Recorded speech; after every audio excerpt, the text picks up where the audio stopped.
So Get Real's question here, ran across acronym TaaS, T-A-A-S, Transportation as a Service, did a bit of research. Yeah, I mean, this is the bottom line. This is so transportation as a service.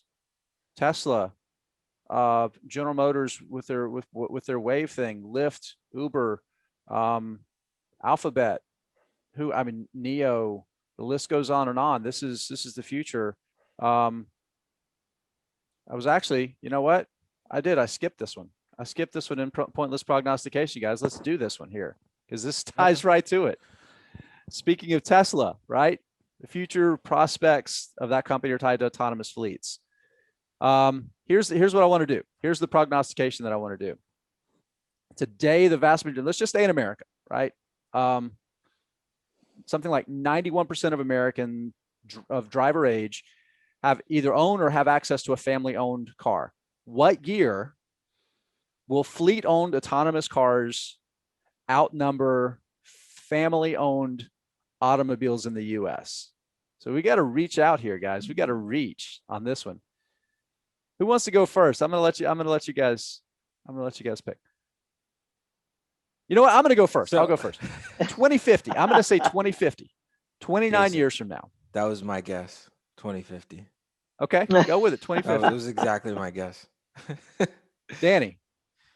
I think probably a decade from now, I think we're going to have a much larger proliferation of self-driving cars on the roads. I think we're still going through the early stages, the developmental stages. I think we're going to see a lot more on the roads in a decade. And I think probably 20 or 30 years from now is probably a good range of time. But I don't know if they're going to outnumber the family-owned car. I think it's going to be when the younger generation is in their prime earning years that's going to happen, primarily because right now it's the millennials and the Gen Xers that are driving, the adoption of Uber and Lyft and accelerating it.